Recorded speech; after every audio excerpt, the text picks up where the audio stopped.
김성환의 시사야.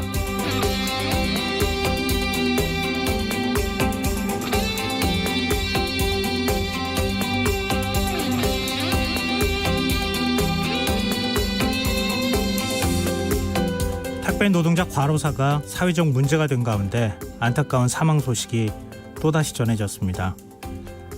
오늘 최근 사망한 30대 택배기사가 숨지기 나흘 전 동료에게 보낸 메시지가 공개됐는데요.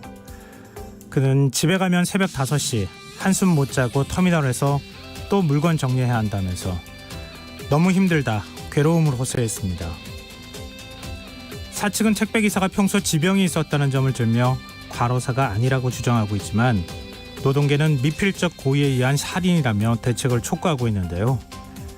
택배 노동자들의 안타까운 죽음을 우리는 언제까지 지켜봐야 할까요? 올해 들어서만 10명의 택배기사가 사망했습니다. 언제 죽어도 이상하지 않을 상황에 놓여 있다는 한 택배기사의 인터뷰가 떠오르는데요. 단순한 임시 방편으로는 택배 노동자들의 위태로운 현실을 바꿀 수는 없어 보입니다. 그러니 정부와 국회가 조금 더 적극적으로 사태 해결 노력이 수반되어야 할 시점이 아닐까 싶습니다. 또 당일 배송이란 편리한 제도가 택배 노동자들의 목숨을 담보로 하고 있다는 점, 소비자들도 고민해봐야 할 부분이 아닐까 싶습니다. 시사평론가 김성환입니다. 국회 국정감사가 중반부로 접어든 가운데 여야는 라임, 옵티머스 수사를 두고 공방을 계속 이어가고 있는데요. 잠시 후 뉴스에서 자세한 내용 살펴보겠습니다. 더 깊이 있게 들여다보는 인터뷰 시간에는 일본의 후쿠시마 원전 오염수 해양 방류 문제, 대응책은 없는지 전문가와 이야기 나눠보겠습니다. 김성환의 시사는 청취자 여러분의 참여를 기다립니다. 오늘 방송 내용과 관련해 청취자 여러분들의 의견 적극적으로 보내주시면 감사하겠습니다. 당첨된 분들께는 모바일 상품권 보내드릴 텐데요. 참여하실 번호는 샵9730이고요. 짧은 문자는 50원, 긴 문자는 100원의 이용료가 부과됩니다. 콩 게시판을 통해서도 무료로 참여하실 수 있고요. KBS 라디오 유튜브 채널을 통해서도 실시간으로 시청 참여하실 수 있습니다. KBS 라디오 김성환의 시사야. 그럼 지금 시작하겠습니다.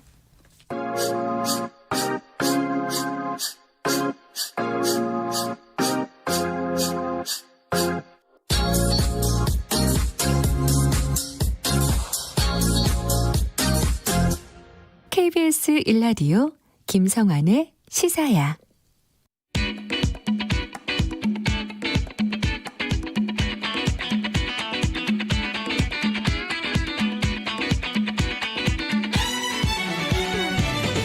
오늘 놓쳤던 뉴스 꼼꼼히 정리해드리는 뉴스야 시간입니다. 김민하 시사평론가 나와 계십니다. 안녕하세요. 안녕하세요. 네. 시국이 굉장히 좀 어수선하죠 요즘에. 그렇습니다. 정신이 없네요. 뉴스만 보고 있는데 뉴스만 보고 있어도 1시간 지나면 또 새로운 뉴스, 1시간 지나면 또 새로운 소식 나와서 정리가 잘 안 됩니다. 정치권도 혼란스럽고 법무부와 검찰도 서로 간에 계속 뭔가 공격을 이어가고 있는 것 같고 참 그럴 때가 아닌데 말이죠. 그렇죠. 여야가 싸우고 법무부와 검찰이 싸우고 심지어 검찰들끼리 싸우고 이걸 어떻게 설명해야 될지 오늘 한번 도전을 한번 해보겠습니다. 도전자. 네. 이걸 설명을 해야 되지 않습니까? 네, 그렇죠. 네. 명쾌하게 청취자분들께 설명을 좀 해주셔야 되죠. 네, 삶이 도전과 응전의 연속입니다. 네. 그 전에 코로나19 상황부터 정리를 좀 해볼까요? 오늘 0시 기준 국내 발생 신규 확진자는 50명인데요. 최근에 계속 이제 한 50명에서 100명 사이로 계속 등락을 거듭하는 이런 상황입니다. 지역별로 보면은 경기가 15명 가장 많았고 부산이 14명으로 뒤를 이었고요. 서울이 11명이었는데 뒤에 말씀드리겠지만 경기, 부산 모두 이제 집단 감염의 영향 이런 것으로부터 자유롭지 않은 상황인 거죠. 해외 유입 사례는 12명이 검역 단계에서 확인됐고 나머지 14명이 지역사회에서 격리 중에 확진이 됐는데 내국인 8명, 외국인 18명이었습니다. 위중증 환자 1명 늘어서 78명이고 사망자는 다행히 나오지 않아서 누적 사망자는 444명이 유지가 됐습니다. 전반적으로 확진자가 이렇게 나온다기보다는 요양병원이나 이런 감염의 고리에 좀 취약한 병원을 중심으로 해서 지금 감염자들이 많이 나오고 있어요. 그렇습니다. 경기 광주 SRC 재활병원 집단 감염과 관련해서 오늘 8명이 추가로 확진이 돼서 누적 확진자는 모두 59명이 됐고요. 부산 햇드락 요양병원과 관련해서도 14명의 추가 감염이 확인이 돼서 확진자가 모두 73명으로 늘었습니다. 서울 도봉구 다나병원에서도 격리 중이던 2명이 추가 확진돼서 누적 확진자가 67명으로 늘었는데요. 이러한 집단 감염 사례 중에 최근 일주일 동안에 모두 13명이 사망을 했고 이 중에 80대 이상이 8명으로 가장 많았고 70대 사망자가 3명, 60대, 50대에서도 각각 한 명이 사망했기 때문에 특히 이런 사례에서 지금 고연령대의 치명률이 높아서 고위험군의 경우 각별한 주의가 필요한 상황입니다. 서울시가 이른바 조용한 전파에 대응하기 위해서 선제 검사를 지금 하고 있지 않습니까? 그렇습니다. 근데 3명의 추가 확진자가 확인이 됐어요. 그렇습니다. 이 일반 시민 대상으로 해서 온라인 신청받아서 코로나19 선제 검사를 진행하고 있는데요. 지난 14일에서 16일 사이에 3명이 이제 추가로 확진 판정을 받았습니다. 이렇게 선제 검사를 신청해서 받는 시민들은 기존 확진자와 접촉이 확인된 적이 없는 사람들이라는 점에서 이제 걱정스러운 부분인데 실제로 코로나19 발생의 감소 추세이긴 하지만 지난주에 서울 확진자 한 21.7%가 감염 경로가 파악되지 않은 사례들인 거거든요. 그래서 여전히 이제 불안한 상황인데 이런 선제 검사를 통해서 그러한 이제 상황들이 다시 한번 확인이 된 것이죠. 그동안 서울시 선제 검사를 받은 인원은 1만 500여 명인데 오늘부터 요양병원, 정신의료기관 등의 이런 시설들을 대상으로도 선제 검사를 서울시는 확대한다 이렇게 밝혔습니다. 독감 백신을 맞은 17살 청소년이 사망하는 일이 있어서 방역당국이 지금 조사를 하고 있죠.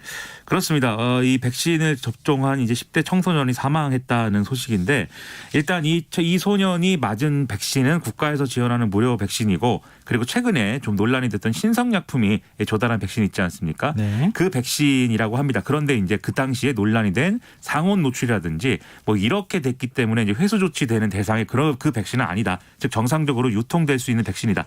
이렇게 질병관리청은 설명하고 있는 상황인데요. 사망 원인을 그래서 지금 아직 알 수 없다. 이게 이제 문제입니다. 그래서 일단은 부검을 통해서 이 인플루엔자 백신 접종과 사망에 인과관계가 있는지 파악해 보겠다라는 게 질병관리청의 이제 입장입니다.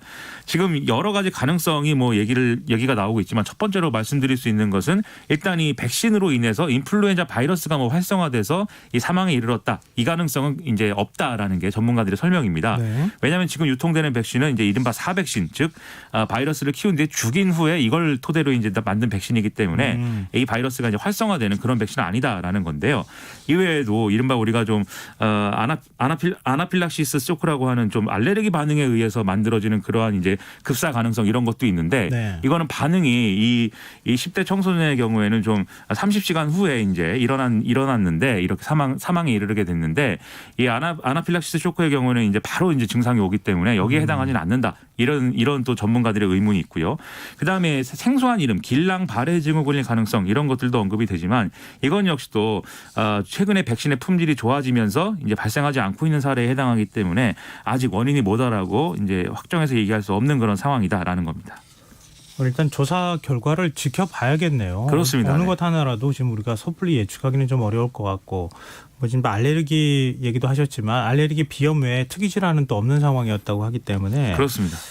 그래도 또 국민적인 불안감이 있으니까 철저하게 좀 조사를 했으면 좋겠습니다. 자, 다음 뉴스로 넘어가 보겠습니다. 문재인 대통령이 오늘 지금이 바로 경제 반등의 골든타임이다 이런 점을 강조를 했어요. 그렇습니다. 문재인 대통령이 오늘 청와대에서 수석 보좌관 회의를 주재를 했는데요. 이 경제가 살아나야 고용의 어려움이 해결되기 때문에 경제 활력 제고를 위해서 범정부적인 노력을 배가할 시점이다라고 강조를 했습니다. 이것은 이제 왜 이런 얘기를 했냐면 8월에 코로나 재확산 때문에 지금 내수 회복에 좀 어려움을 겪으면서 경기 반등에 제약을 받게 된 것이 여러 가지 수치를 통해서 확인이 되고 있다라는 거거든요. 그래서 고용이 5월 이후에 좀 점차 나아지고 있는 이런 고용 동향 통계가 있었는데 9월 들어서 다시 악화됐다. 이런 이제 결과가 나왔고 이건 역시도 이제 코로나 재확산 때문에 신규 채용이 위축되는 상황까지 연결돼서 상당히 고용 시장에 충격이 크다. 이런 이제 진단입니다. 그래서 이걸 조기에 극복하기 위해서는 지금 4차 추경으로 마련된 긴급 고용 안정 지원 이런 것들을 신속히 마련을 해야 되고 또 공공부문 일자리 공급이라든지 이런 이제 정부가 추진해야 되는 대책을 빠짐없이 또 추진을 하는 게 중요하기 때문에 이걸 토대로 해서 이제 수출 회복 지원이라든지 이런 좀 투자 활성화 이런 곳에서 만전을 기해 나가겠다라는 게 대통령의 발언이었습니다. 소비 쿠폰을 다시 배포한다고요? 그렇습니다. 지금 말씀하신 대로 지금 말씀드린 대로 코로나로 가장 큰 타격을 받은 분야가 뭐 예술, 문화, 뭐 그다음에 여행, 관광업 이런 쪽 아니겠습니까? 네. 그러다 보니까 이제 이 대목에 대한 이제 소비 쿠폰 발행 이런 것들이 이제 언급이 되고 있는데 일단 소비 할인권 지원이 적용되는 대상은 전시, 공연, 영화, 체육 분야라고 합니다. 당장 이번 주 목요일부터 온라인으로 예매할 경우에 박물관과 미술 전시는 1인당 최대 3,000원, 공연은 최대 8,000원을 할인받을 수 있게 되는 것이고요. 영화관은 다음 주 금요일인 30일부터 1인당 6,000원을 할인받아서 사용할 수 있게 이제 됐습니다. 체육시설은 다음 달 2일부터 30일 사이에 8만 원 이상을 사용하면 카드사를 통해 3만 원을 환급받는 방식으로 소비 지원이 이루어지게 되는데요. 다만 이런 것들 때문에 혹시 코로나19가 더 확산되는 그런 어떤 네, 시점이 그렇죠. 다시 오는 거 아니냐 네. 이런 우려를 할 수가 있기 때문에 정부도 이런 면을 의식해서 좀 거리 두기를 힘들게 할 수 있는 숙박, 여행, 외식 등에 대한 할인권 지급은 일단은 할인 대상에서 제외한 그런 상황입니다. 지금 소비 쿠폰 배부 다시 시작한다고 해서 방역이 느슨해진다 이런 의미는 절대 아니니까요. 그렇습니다. 네. 네, 그리고 이제 예를 들면 영화관을 간다고 하면은 영화관에서 소비 쿠폰을 지급받은 이제 관객들이 가는 거 아니겠습니까? 그렇습니다. 영화관이나 이런 곳에서는 좀 더 방역의 철저함을 좀 기해야 되는 그런 책임이 또 있는 거죠. 그렇습니다. 아마 극장에 가보시면 거기에 나름대로 이제 지켜야 될 방역 수칙이나 이런 걸 정해서 좌석 배치라든지 이런 것들을 아마 철저히 하는 것으로 저는 알고 있습니다. 네, 좀 화제를 좀 바꿔보겠습니다. 이 국정감사 얘기 계속 지금 하고 있는데 국정감사의 화제라고 해야 될까요? 논쟁 지점이 확 바뀐 분위기예요. 그렇습니다. 오늘 이제 법사위 행안이 이렇게 12개 상임위에서 이렇게 좀 국정감사 일정이 진행이 됐는데 가장 큰 논쟁거리는 역시 법사위에서 라임 옵티머스 자산운용의 정관계 로비 의혹 이런 것들이 쟁점이 된 것이죠. 그래서 오늘의 경우에는 이제 검찰청 대상인 국감이 이제 진행이 됐기 때문에 서울고검사나 검찰청 국감이 진행이 됐기 때문에 아무래도 직접적으로 많은 이런 얘기들이 나왔고요. 그리고 국방위의 경우에는 서해 연평도로 현장 점검을 나갔습니다. 애초에는 이제 백령도의 해병대 6여단 장병들 격려 일정 이런 것들을 잡았는데 여야 합의로 이제 연평도로 최근에 논란이 된 북한군 피격 사망 사건, 공무원의 피격 사망 사건 이런 것들을 직접 확인을 하겠다 이런 내용이었던 것이죠. 그래서 군함을 통해서 연평도 주변 해역에서 북측이 국제 상선 통신망을 통해서 통신하는 내용 이런 것들을 직접 이제 국회의원들이 듣는 이런 과정들이 있었던 것인데요. 여기에 대해서 야당 의원들은 당일에 실종 당일에 우리 군이 북측이 이런 통신을 막 이제 보내고 있는데도 실종자 수색 협조 내용의 통신을 하지 않은 점 이런 것들을 지적하고 있는 상황입니다. 다만 여당 의원들은 당시에는 군과 해경이 NLL 이남 해역을 수색하고 있었던 상황이었기 때문에 북측에 협조 요구를 할 필요는 없었다라고 반박하는 그런 상황이 이어졌고요. 그리고 행안위의 경우에는 경기도에 대한 국감을 진행을 했는데 이재명 경기지사가 출석을 했기 때문에 여러모로 관심거리였습니다. 네, 전반적으로 한번 훑어주셨는데 행안위 국감부터 한번 얘기해 볼까요? 이재명 지사가 단연 화제가 됐어요. 그렇습니다. 이재명 지사가 나와서 이제 옵티머스 펀드 관련 청탁 의혹 그리고 기본소득과 지역화폐 효과 등의 어떤 핵심 정책 이런 것들을 놓고 계속 이제 설전을 주고받는 그런 모양새가 연출이 됐습니다. 일단 이제 국민의힘 측에서는 경기도가 기본소득과 관련돼서 미국 타임즈에 광고를 낸 것을 두고 이제 문제를 삼았는데요. 네. 국민의힘 박수영 의원의 경우에 경기도가 타임즈에 기본소득 광고를 냈는데 예산은 도민을 위해 써야 되는데 미국 사람이 도민인 거냐 이렇게 좀 지적을 했습니다. 즉 예산을 좀 허투루 쓴 거 아니냐 이런 얘기인데 이재명 지사는 기본소득은 대한민국의 주요 정책이고 당시에 전 세계인을 대상으로 한 박람회를 진행을 했기 때문에 그런 이제 홍보도 필요했고 타임즈의 구독자가 1,700만 명 정도라는 점을 고려했다 이렇게 답을 했고요. 네. 그다음에 이제 경기도가 이재명 지사 임기가 시작된 이후에 홍보비가 상당히 이제 늘었다. 전임 남경필 경기지사 당시보다 비교를 해보면은 굉장히 2배 가까이 증가를 했다. 이런 지적을 또 국민의힘에 내놓기도 했는데 여기서 이재명 지사는 당시에 이 홍보비가 2배 가까이 올라간 것은 그 예산을 편성한 게 남경필 전 지사였고 자신의 임기 때는 소액을 증액한 것이 불과하다. 그리고 다른 이제 예산 총액 대비 홍보 예산의 경우에 다른 광역시도랑 비교를 하면 경기도는 평균 이하이다라고 또 설명을 했습니다.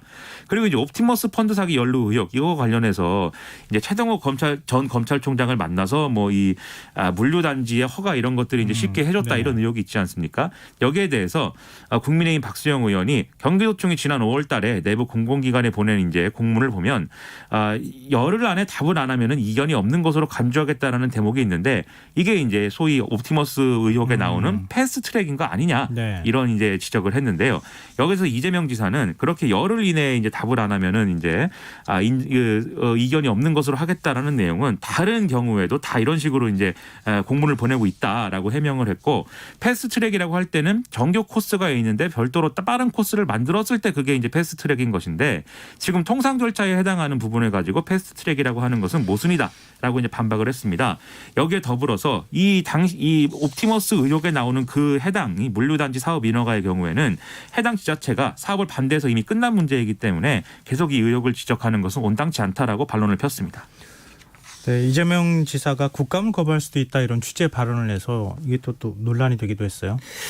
이 페이스북에다가 그런 글을 쓴 건데요. 예. 국회에는 국정감사 권한이 있을 뿐 지방정부의 자치사무에 대해서는 감사 권한이 없고 법에 보면은 감사 범위가 국가위임 사무와 국가예산이 지원되는 사업에 한정되고 있는데 지금 이제 국회가 요구하고 있는 여러 가지 자료에 보면은 그 범주를 넘어서는 것에 대한 그런 요구들이 있다라는 취지의 이제 글이었습니다. 그렇기 네. 때문에 국회가 자치정부의 자치사무에 대해서 법적 근거가 없는 국정감사를 하려고 하면 그것에 대해서는 거부해야 되는 것이 아닐까라고 이제 생각한다 뭐 이런 내용의 글을 올린 것이거든요. 네. 그래서 국감장에서 이게 문제가 됐는데 국민의힘 박완수 의원의 경우에는 경기도가 지금 자료 제출을 제대로 안 하고 있는데 다른 자치단체에 비하면 상당히 비협조적이다. 그렇기 때문에 이것은 그냥 넘어갈 수가 없다. 이런 이제 문제를 제기하기도 했고 또 더불어민주당 한정혜 의원도 국정감사를 앞두고 이런 글을 올린 취지는 뭐냐 이런 질의를 내놓기도 했습니다. 여기서 이재명 지사는 뭐 국회가 상당히 많은 양의 자료를 요구해서 경기도의 공무원들이 상당히 이제 밤새워서 이제 대기하고 뭐 이래야 되는 상황들이 있어서 여기에 대해서 이제 공무원들에게 미안한 마음으로 이제 올린 글이다라는 취지의 해명을 이제 했습니다. 네. 그리고 국회 산업통상자원 중소벤처기업위원회 국정감사장에서는 좀 불미스러운 일이 있었다면서요? 이 최창희 공영 홈쇼핑 대표가 국회 산업통상자원 중소벤처기업위원회 국정감사에서 류호정 정의당 의원에게 뭐 어이라고 호칭했다 이 논란인 것인데요. 이 류호정 의원은 이 공영 홈쇼핑 전문위원 이력 허위 기재 의혹 여기에 대해서 질의를 하고 하던 그런 상황이었습니다. 네. 그래서 특정 전문위원이 입사한 뒤에 제출한 경력증명서에 계약직으로 기재가 돼 있었는데 입사지원서에는 정규직으로 적혔다는 부분 그리고 재직 기간이 이제 사실과 다르게 적힌 부분 이런 것들이 이제 허위 기재이다 이런 부분에 지적을 한 것인데요. 여기에 대해서 이제 최창희 대표가 20년 전에는 이제 그 당시에 여러 가지 상황들 때문에 그렇게 적힌 것이 아닌가라고 생각한다라는 해명을 하는데 류호정 의원이 그렇다고 허위 기재가 용인되질 않고요라고 중간에 말을 끊고 지적을 했거든요. 그러다 보니까 최창희 대표가 허위 진술, 허위 기재라고 이렇게 설명을 하면서 중간에 어이라는 말이 들어갔습니다. 그래서 여기에 대해서 류호정 의원은 국정감사에서 이제 누구도 어이라고 말을 끊지 않는데 국민의 대표로 이 자리에 와 있기 때문에 국민을 존중하는 태도로 답변을 해달라고 문제 제기를 했는데요. 이 최창희 대표는 발언 중에 이제 발음이 잘못돼서 허위라고 할 것이 어이라고 발음했다든지 뭐 이런 상황이다라면서 오해를 불러일으켰다면 사과한다라고 이제 얘기를 했습니다. 허위라고 하려고 그랬는데 어이라고 얘기를 했다. 뭔가 하여튼 잘못 얘기했다라는 취지의 설명을 좀 했습니다. 그러니까 지금 차 대표가 얘기한 거 보면 허위 진술, 허위 기재라고 이렇게 얘기를 했는데 이 어이하고 허위가 비슷해가지고 말을 실수했다는 거죠. 뭐 그렇다는 설명인데 정확히는 뭐 그 마음은 누가 알겠습니까마는 어쨌든 미안하다고 하니까 또 이것은 또 뭐 넓은 마음으로 받아줄 필요도 있지 않는가 이런 생각도 들고요. 다만 이제 류호정 의원이 젊은 의원이다 보니까 그리고 이 최창희 대표는 상당히 고령이거든요. 70대 노인인데 그러다 보니까 이제 어이라고 호칭하는 거에 대해서 젊다는 이유로 국민의 대표를 이제 무시하는 거 아니냐 이런 논란이 벌어진 것인데요. 네. 뭐 그런 경우는 있어서는 안 되겠죠. 그리고 국토교통위원회 국감에서는 한국감정원이 발표하는 집값 통계를 두고 공방이 벌어졌어요. 이거 굉장히 오래된 논쟁인 것 같은데요. 그렇습니다. 항상 뭐 집값 통계를 갖고 계속 논란이 벌어지고 뭐 말씨름이 일어나는 이런 상황들이 많이 벌어졌었는데요. 국민의힘 송석준 의원이 이 한국감정원이 지금 이 이른바 죽은 통계를 사용하고 있다라고 이제 비판을 했습니다. 통계가 너무 이제 현실과 달라서 자체적으로 랜드마크 아파트 단지의 실거래 가격을 비교해봤더니 서울 25개 전체 구에서 집값이 최근 3년 동안 2배 오른 것으로 이제 확인이 됐다라고 주장을 했는데요. 그러니까 현실에 맞는 통계를 정부가 좀 제시를 해서 민심이 반영될 수 있도록 해달라 이렇게 좀 주문을 한 것입니다. 그래서 여기에 대해서 이제 한국감정원 측은 랜드마크 단지의 통계들을 국토부와 협의해서 이제 좀 그런 통계를 해보겠다라고 답변을 했고요. 그다음에 더불어민주당 홍기원 의원의 경우에는 한국감정원과 KB국민은행이 이제 서울 아파트 매매 가격 지수 이 추이를 밝힌 것을 이제 그래프를 보아서 이제 좀 비교를 하면서 두 기관의 지수 추이가 비슷한 곡선을 그리고 있고 격차가 최근 더 좁혀졌다. 이 점을 이제 좀 강조를 했습니다. 그래서 여기에 대해서 이제 격차에 대한 이제 질문에 대해서 감정원 측은 조사 방법에 차이가 있어서 좀 격차가 나는 부분이 있는데 KB 이 지수의 경우에는 주로 호가를 반영하는 반면 감정원은 전문조사원이 직접 가서 조사하는 방식이기 때문에 이 좀 격차가 있는 상황이다라고 설명을 구현을 했는데요. 다만 이제 감정원이 이제 그 통계를 낼 때 표본수가 지금 기본적으로 부족한 건 맞기 때문에 이 대목은 좀 개선을 해보겠다라고 설명을 했습니다. 답을 다 알고 있네요, 사실은. 그렇습니다. 네. 그러니까 호가는 사실 좀 통계를 정확하게 반영한다고 보기 좀 어렵잖아요.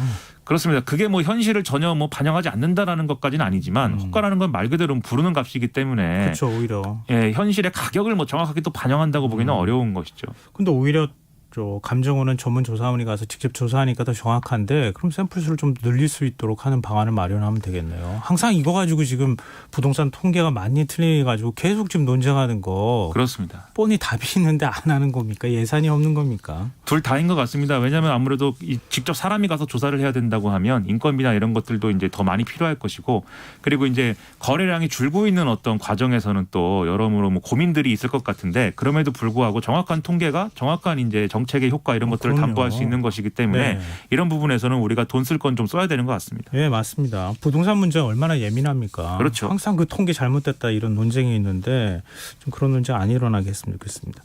지금 여러분께서는 KBS 라디오 김성환의 시사회와 함께하고 계십니다. 계속해서 뉴스야 이어가겠습니다. 이 얘기를 안 할 수가 없는 상황이 됐네요. 이제 지금부터 아까 말씀하셨죠? 그렇습니다. 이제 좀 네. 명쾌하게 깔끔하게 설명을 좀 해주셨으면 좋겠습니다. 오늘 뭐 가장 뜨거웠던 국감은 당연히 이제 법사위 국감이었는데 라임 옵티머스 사태 수사하고는 검찰을 향해서 여야의 질타가 이어졌어요. 쟁점을 좀 정리해 볼까요? 일단 이 검찰의 대응 이런 것들의 이제 어떤 편향성 이런 것들을 지적하는 그런 목소리들이 계속 이제 이어졌고 또 국민의힘 측에서는 이게 어떤 여당의 음모다 이런 뭐 주장을 하는 그런 상황들이 이제 부딪히는 것이었는데요. 네. 일단 더불어민주당은 최근에 이제 나온 이 김봉현 전 스타모빌리티 회장이 그 옥중의 입장문을 발표한 거에 대해서 거기에 드러난 이런 정황을 보면은 김봉현 전 회장이 검찰에 검사장 출신 야당 정치인과 수사 담당 검사에게 향응을 제공한 것을 진술을 했는데도 검찰이 이것을 제대로 수사하지 않고 여당 정치인의 뇌물 의혹 이런 것들만 이제 수사를 하고 그런 것들이 언론에 시시각각 보도되도록 이제 유도했다 이런 취지의 이제 어떤 공격을 했습니다. 그리고 이 당시에 야당 정치인 의혹이 이제 좀 검찰에서 뭉개지는 과정에 핵심이 되는 것은 이 사안이 대검 반부패 조사부에 보고가 됐느냐가 이제 쟁점이 됐는데요. 네. 왜냐하면 대검 반부패 조사부는 전국 각지에서 일어난 여러 가지 뇌물 사건이나 이런 비리 사건을 총 이제 좀 모아서 이제 판단을 하는 그런 대검의 검찰총장의 참모 기구인데 대검 반부패 조사부가 이 당시에 이제 야당 유력 인사 의혹이라는 것은 몰랐다라는 취지로 지금 언론이라든가 이런 데 보도가 되고 있지만 이 당시에 이 조사를 맡았던 이제 당시에 지검장 이 남부지검장의 경우에는 남부지검장을 맡았던 인사의 경우에는 윤석열 총장에게 보고를 했다라고 얘기를 하고 있고 실제로 그 결과로 야당 정치인에 대한 수사가 진행이 되고 있다라고 이제 하고 있다는 것이죠. 네. 그렇기 때문에 이게 반부패 조사부가 당시에 패싱을 당한 거 아니냐 그리고 당시에 송삼현 남부지검장이 윤석열 총장에게 직보를 하면서 이 야당 정치인 의혹에 대한 어떤 뭔가의 배려나 고려 이런 것들을 이제 하려고 했던 거 아니냐 이런 의혹을 제기하는 그런 상황이기도 했는데요. 그럼 이 얘기는 좀 정리를 하고 가죠. 여당 쪽에서 주로 이런 그렇습니다. 주장을 한 거잖아요. 그렇습니다. 근데 남부지검에서 수사하면 그러면 대검 반부패부로 넘어갔다가 그 보고 내용이 윤석열 검찰총장한테 보고가 돼야 정상인데 그렇게 하지 않고 반부패 조사부는 전혀 몰랐고 윤석열 총장한테 직보로 올라갔다. 그렇습니다. 근데 야당 관련돼 있는 수사는 제대로 이루어지지 않았다. 이게 그렇습니다. 지금 여당이 보는 시각이라는 거죠. 그렇습니다. 여기에 대해서 이제 당시에 이제 송사면 지검장 등은 뭐 언론을 통해서 당시에 뭐 직보하는 것 자체가 그렇게 이례적인 일은 아니었다라고 해명을 한 걸로 뭐 그렇게 돼 있습니다. 네. 그리고 이 윤석열 검찰총장의 직접적인 어떤 가족에 대한 언급 이런 것들도 나왔는데 라임 사건 수사가 여권만을 향한 듯이 보였지만 실제로 그 뒤를 보면은 윤석열 총장 장모의 잔고증명서를 위조한 저축은행 대표가 라임 관계사 이사를 맡았다든지 그리고 윤석열 총장 장모와 배우자가 연루된 것으로 뭐 의혹이 제기되고 있는 도이치모터스 주가 조작에 대해서 여기에 가담한 이모 씨가 또 라인 관련사의 부회장을 맡았다든지 이런 내용이 있다라는 지적도 국감장에서 이제 나왔는데요. 네. 반면 이제 국민의힘 김도읍 의원이라든지 이렇게 국민의힘 측에서는 강기정 전 청와대 정무석에게 5천만 원을 줬다라고 김봉현 전 회장이 법정에서 진술한 거에 대해서는 여당이 별로 얘기를 하지 않았는데 야당 정치인에 대해서는 계속 이렇게 좀 이 김봉현 전 회장 진술에 대해서 굉장히 중요한 진술인 듯이 하고 있는 것은 결국 김봉현 전 회장의 옥중 편지 공개는 야당을 공격하기 위해서 짜여진 시나리오라는 점을 보여준다라고 이렇게 반박을 하고 있는 이런 상황입니다. 그리고 이 윤한홍 의원의 경우도 지금 옥중 편지를 언론에 흘리자마자 법무부가 화답하는 이런 모양새를 보여주고 있는데 옥중 편지라는 게 지금 수사 기법인 거냐라면서 약간 비꼬는 듯이 이제 대묻기도 하는 그런 상황이 이어졌습니다. 그리고 방금 말씀드린 것들이 이제 라임 관련해서 제기된 여러 가지 의혹에 대한 것들이었는데요. 네. 옵티머스 사건 관련해서도 이제 얘기가 많이 나왔죠. 박범계 의원의 경우에는 윤석열 총장이 서울중앙지검장일 때 당시에 한국전파진흥원이 옵티머스 측을 이제 고소를 했는데 그때 무혐의 처분이 되는 바람에 피해 규모가 커진 것이다. 이런 이제 지적을 했고요. 반면 국민의힘 측은 현재 옵티머스 사태를 담당하고 있는 서울중앙지검이 부실 수사를 하고 있다라는 이유로 그래서 특검이 필요하다 이런 얘기를 계속했습니다. 어떻게 똑같은 사안을 놓고 이렇게 해석을 다양하게 할 수 있죠? 그러게 말입니다. 사실은 제가 뭐 양비론 이런 것들을 경계하지만 이런 사안의 경우에는 여러 가지 측면을 가진 사건인데 사실 여당이든 야당이든 자신들의 좀 유리한 쪽으로 해석을 하고 유리한 쪽의 이제 사실들을 많이 이제 강조하는 네. 그런 국면이 아닌가 이런 생각이 좀 들었습니다.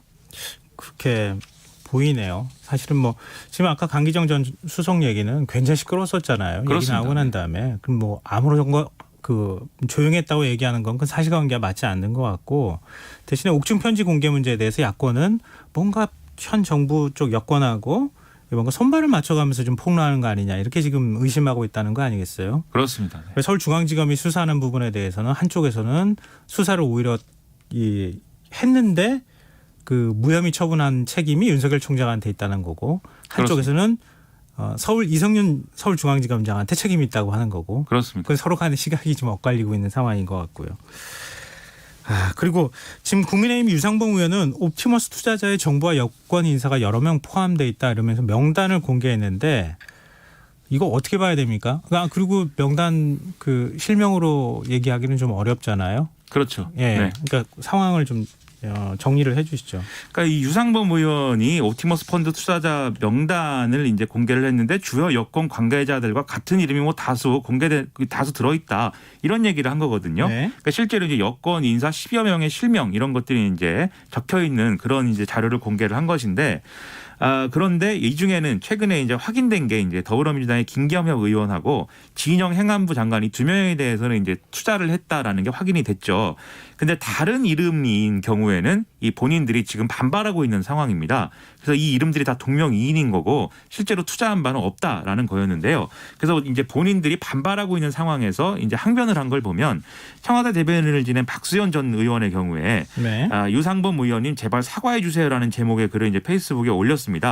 그래서 여권 인사 박수현이란 사람이 2억을 투자했다라는 이런 얘기인데 자신은 그럴 만한 돈이 없는 가난한 정치인이고 오히려 주변에서 몰래 챙겨준 돈이 있었던 거냐라고 질문을 하면서 소중한 우정과 사랑이 이렇게 훼손될 위기에 처했다. 이런 어려운 말을 했습니다. 네. 그리고 김진표 의원의 경우에도 유상범 의원의 사과를 요구하면서 이 자료에 들어있는 김진표라는 이름이 자신이 아니라는 걸 알면서도 망신 주기를 유도한 저질 정치에 있는 유감을 표한다라는 취지의 이런 반발을 했고요.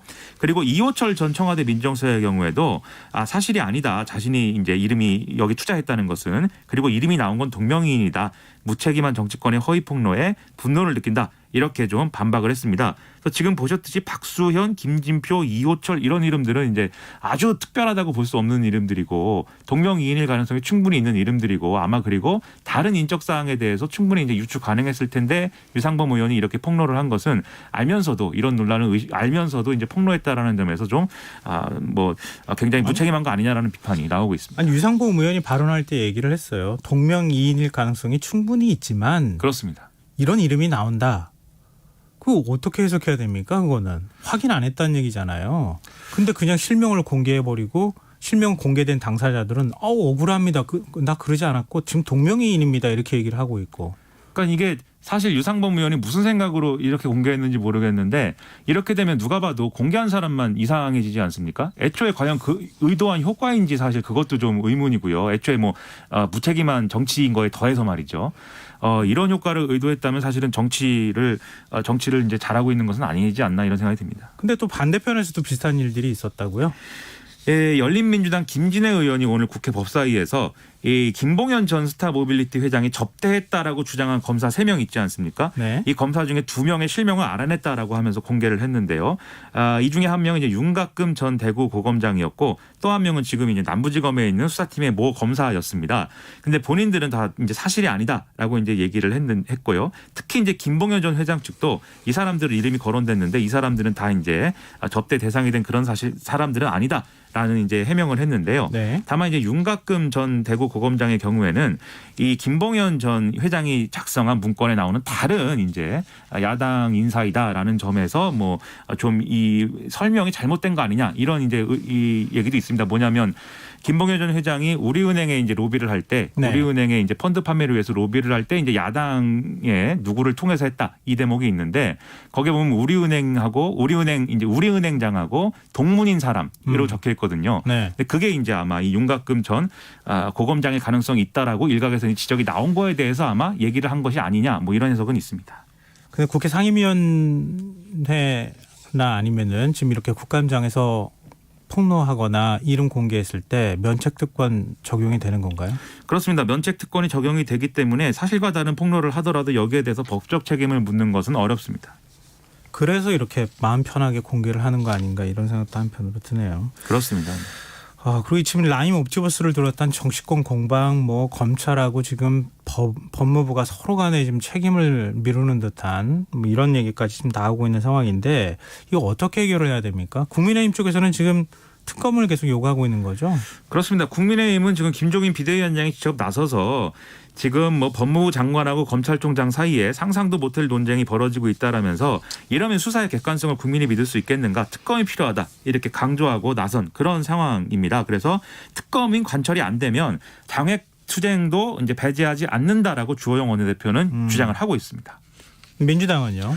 더불어민주당은 지금 앞서 말씀드린 라임 특히 라임 사건의 경우에는 검사들에 대한 어떤 뭐 이런 향응 제공 이런 것들이 나오기 때문에 결국 이것은 전형적인 공수처 사건이다. 공수처 1호로 담당해야 될 사건이다. 이런 주장을 하고 있고요. 그렇기 때문에 빨리 야당이 공수처를 이제 만들 수 있도록 협조를 해야 된다라고 강조를 하고 있는 상황입니다. 그러니까 일종의 이제 검사들의 부패 스캔들이라고 보는 거잖아요. 검찰 게이트다 뭐 이렇게도 설명을 하고 있습니다. 그렇죠. 뭐 예를 들면은 향응 받고 난 다음에 그 자리에서 여당 정치인 특히 뭐 정무수석 정도는 잡아야 된다 뭐 이런 식의 얘기를 하는 거 그런 그렇죠. 사람이 수사 책임자로 간다고 하는 것 자체가 이건 부패 스캔들이나 다름이 없기 때문에 그걸 조사할 수 있는 기구는 공수처다. 그렇습니다. 이 여당의 주장이다. 야당은 이도저도 지금 다 믿을 수 없는 상황이니 독립적인 특검으로 가야 된다 이런 주장이라는 거죠. 그렇습니다. 같은 상황을 놓고 서로 다른 대안을 얘기를 하고 있는 것이죠. 네.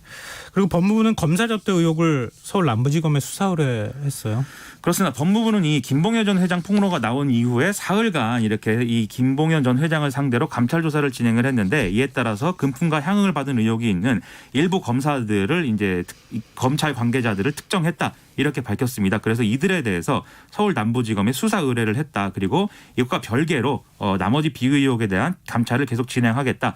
이렇게 설명을 하고 있는 상황인데요. 오늘 이제 박순철 서울 남부지검장이 국회에 나와서 여기에 대해서 이제 수사를 진행하고 있는 대상자가 누구냐 이렇게 묻는 질문에 답을 했습니다. 근데 그것은 이제 수사를 해봐야 된다. 이렇게 설명을 했는데요. 다만 이제 뭐 MBC 보도 등을 보면은 당시에 김봉현 전 회장이 접대를 했던 이제 3명의 검사가 다 어떤 방식으로 라임 수사팀을 거쳐갔다 뭐 이런 얘기가 나오고 있어서 상당히 이 법무부 입장에서는 이 3명을 상당한 수준으로 특정을 하고 있는 것 같습니다. 네. 그리고 추미애 법무부 장관이 수사지휘권을 또 발동했어요. 그렇습니다. 라임 자산운용이 로비 의혹 사건 그리고 윤석열 검찰총장의 가족 관련 사건에 대해서 수사지휘권을 발동을 해서 오늘 상당히 이제 이것이 오늘 뉴스의 이제 하이라이트다 이렇게 볼 수가 있겠는데요. 일단 라임 로비 의혹 사건과 관련돼서 검찰 출신 변호사가 김봉현 전 회장에게 청와대 수석을 잡아야 된다든지 총장에게 보고해 보석 재판을 받게 해주겠다든지 이런 주장을 하면서 김봉현 전 회장을 66번 소환해서 짜맞추기 수사를 했다는 의혹에 대해서 이제 수사지휘권을 발동한다고 얘기를 했고 그다음에 검찰총장이 수사팀 검사 선정에 직접 관여하고 검사장 출신 유력 야권 정치인에 대한 구체적 비위 사실을 직접 보고받고도 여권 인사와 달리 제대로 수사가 진행되지 않고 보고가 누락되는 등 사건을 제대로 지휘하지 않았다는 의혹이 있다라고 설명을 했습니다. 그래서 이런 데에 대해서 이제 수사지휘권을 발동한다라는 이제 설명을 한 것인데요. 그래서 구체적으로 사건과 관련해서는 윤석열 검찰총장의 배우자에 대한 이제 의혹. 그래서 뭐 코바나라는 회사를 배우자가 운영을 하는데 여기서 각종 전시회를 개최하면서 수사 대상의 회사 등으로부터 협찬금 명목으로 거액을 수수했다는 의혹. 이 사건하고 그다음에 도이치모터스 주가 조작과 도이치파이낸셜 주식매매 특혜 사건에 총장 배우자가 관여했다는 의혹. 이 사건. 그리고 총장 장모의 요양병 합병원 운영 관련 각종 사건을 무마했다는 의혹, 거기에다가 전 용산세무서장 로비 사건 피의자에 대한 압수수색 영장과 불이권 등 사건을 무마했다는 의혹, 이런 것들을 수사 대상으로 적시를 했는데 다 윤석열 총장 가족과 관련된 의혹이거나 윤석열 총장의 측근과 관련된 의혹이기 때문에 윤석열 총장을 이렇게 직접적으로 겨냥한 수사지휘권 발동이다, 이렇게 볼 수가 있겠습니다. 그래서 이것들에 대해서 남부지검이 수사를 하고 윤석열 검찰총장에게는 결과만을 보고하고 윤석열 총장은 수사지휘를 하지 말라라는 내용의 수사지휘입니다. 대검이 어떤 입장이 냈습니까? 대검은 더 이상 검찰총장은 라임 사건의 수사를 지휘할 수 없게 됐으니까 수사팀이 이 대규모 펀드 사기를 저지른 세력과 비호하는 세력 모두를 철저히 단죄해서 피해자들의 눈물을 닦아주고 국민의 기대에 부응하길 바란다라고 밝혔는데요. 윤석열 총장 본인이나 가족, 측근 의혹 사건에 대해서는 별다른 입장을 표명하지 않았습니다. 네. 좀 이게 윤석열 총장하고 또 추미애 법무부 장관의 힘겨루기, 윤석열 총장 또 찍어내기 한다는 소리도 나올 가능성도 있어 보이기도 하고, 참 이 예민한 문제거든요. 그렇습니다. 이 전부터 사실 극단적인 수준의 어떤 대립이 될 것으로 예상이 됐습니다. 왜냐하면은 법무부가 직접적으로 윤석열 검찰총장이 제대로 이제 수사지휘를 하지 않았다라는 입장을 냈고, 거기에 대해서 다시 대검이 이것은 이제 중상 모략이다라고 치받으면서 이것은 그러면 서로 이제 좀 건널 수 없는 강을 건너는 거 아니냐, 이런 생각이 들었던 건데 네. 지금 수사지휘를 한 내용을 보면은 이제 그런 것으로 이제 그런 맥락에서 해석할 수밖에 없는 대목입니다. 네, 알겠습니다.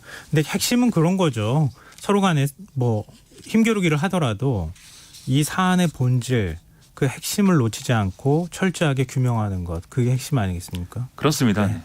오늘 뉴스 여기까지 하겠습니다. 지금까지 김민하 시사평론가였습니다. 고맙습니다. 고맙습니다.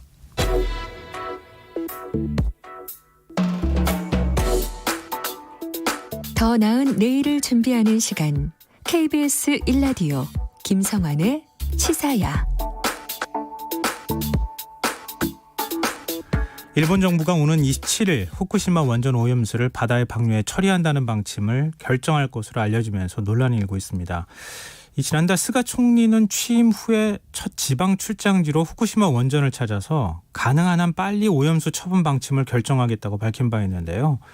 오염수가 실제로 방류되면 우리나라는 직접적인 영향을 받을 수밖에 없는 만큼 환경단체들이 강하게 반발하고 있습니다. 오늘 인터뷰 시간에는 오늘 오전 일본 대사관 앞에서 일본 정부 규탄 기자회견을 연 시민방사능 감시센터의 최경숙 활동가 연결해서 이야기 나눠보겠습니다. 안녕하십니까? 네, 안녕하십니까? 네. 먼저 후쿠시마 제1원전에서 얼마나 많은 오염수가 지금 발생하고 있는지, 또 보관 중인 양은 어느 정도인지 설명해 주신다면요. 네. 매일 약 170톤에서 정도가 발생을 하고 있고요. 연간 발생량은 약 7만 톤 가량으로 추정을 하고 있습니다. 그렇게 쌓인 것이 10년 가량 쌓여서 지금 현재 120만 톤이 좀 넘게 보관 중입니다.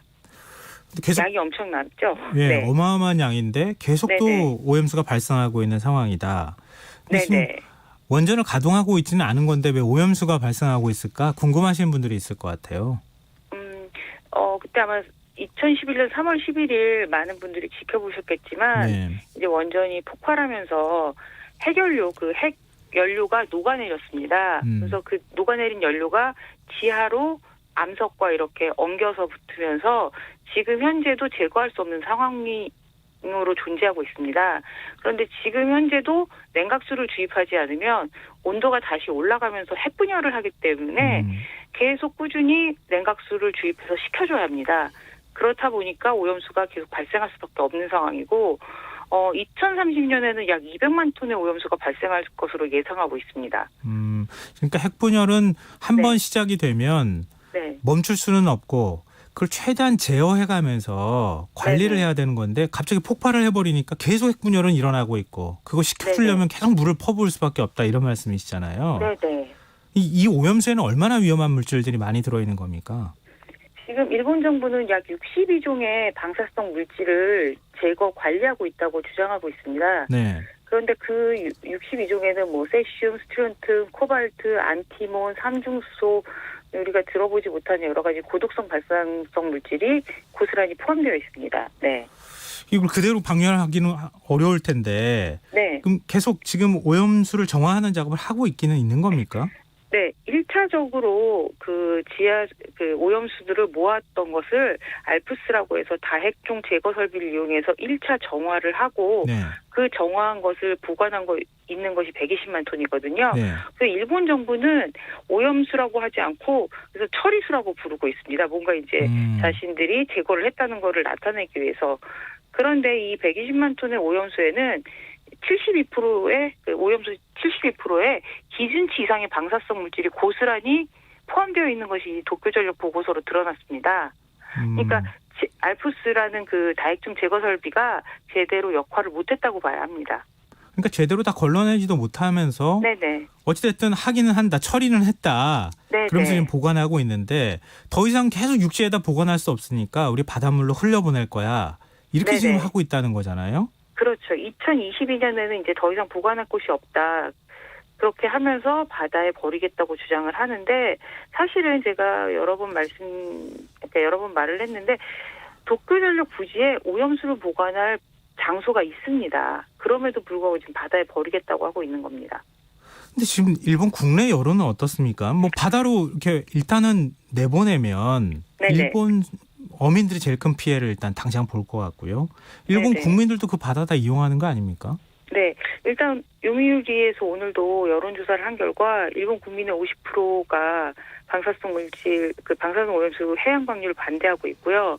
후쿠시마 어민들은 당연히 방사능 오염수 방류에 반대하지만 전국 어민협회에서도 방사능 오염수를 방류한다면 일본 어업이 괴멸할 것이다 이런 주장까지 하면서 반대하고 있습니다. 그런데도 이제 그런 여론을 무시하고 있는 것입니다.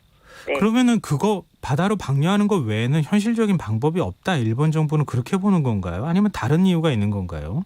일단 초창기부터 뭐 대기로 증발시키는 거나 오염수 이제 장기 저장을 하는 것들 아니면은 이렇게 콘크리트를 섞어서 고체화시키는 방법 등 한 5가지 정도를 계속 검토하고 있었습니다. 네. 그런데 그런 것들이 이제 사실은 모든 것이 다 경제적으로 비용이 엄청나게 발생하기 때문에 제일 이제 저렴하게 드는 바다에 방류하겠다는 거를 선택하겠다고 지금 현재 주장하고 있습니다. 아, 불가능한 것은 아닌데 네네. 경제적인 방식을 선택한 것이다. 네네. 그런데 지금 일본에서 오염수 방류하면 우리나라 해역까지 그 바닷물이 도착하는데 어느 정도 걸립니까? 그러니까 처음에는 예측하기로 태평양을 한 바퀴 돌아서 한 7, 8년 걸려서 우리나라에 도달할 것이다. 이렇게 예측을 했었는데 사실은 해류가 일부 우리나라로 바로 이렇게 연결되는 해류가 있어서 1년 만에 동해안으로 도달한 것이 연구 결과 발표됐습니다. 또 오늘 기자회견에서 그 시민 네네. 방사능 감시센터에서 오염수 방류 최대 피해자는 대한민국이다. 이제 이런 네네. 주장을 하셨던 것으로 알고 있거든요. 네네. 구체적으로 우리나라에 어떤 피해가 예상되는 겁니까? 일단 말씀드린 것처럼 1년 안에 동해안에 도달하기 때문에 사실은 우리 환경에 악영향을 줄 수밖에 없고요.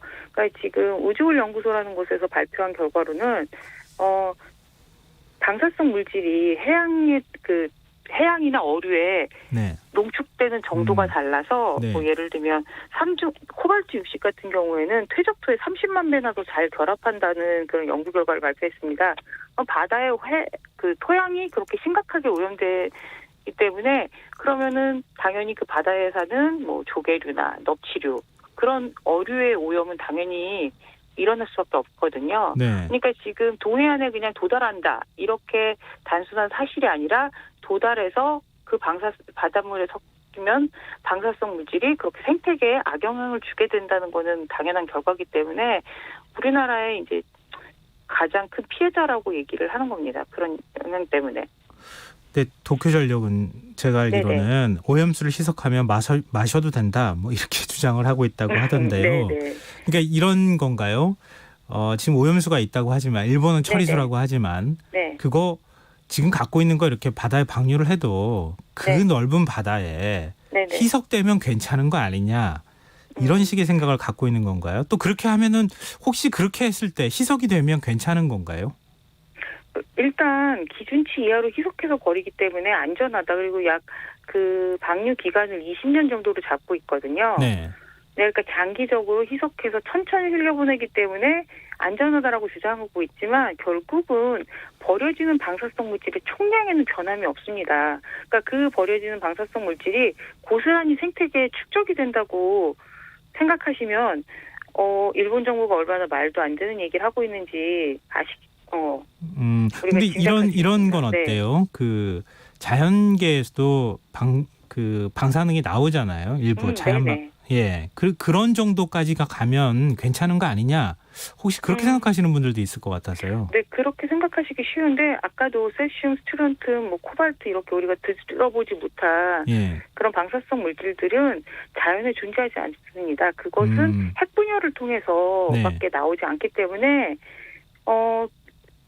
생각해 보시면 우리가 핵에 대해서 알게 된 게 100여 년이 되지 않거든요. 네, 그러니까 우리가 그것들로 인한 피해는 히로시마 원폭이나 여러 가지 체르노빌 사고로 인해서도 충분히 경험을 했지만 그런 것들이 바다에 이렇게 엄청난 양으로 쏟아지는 건 인류가 한 번도 경험해보지 못한 일이거든요. 네네. 그러니까 그냥 단순히 그렇게 괜찮지 않을까 이렇게 추측만으로 방사성 물질을 바다에 버린다는 거는 사실 인류에게 또 우리 후손들에게 굉장히 큰 죄를 짓는 것이라고 생각합니다. 네.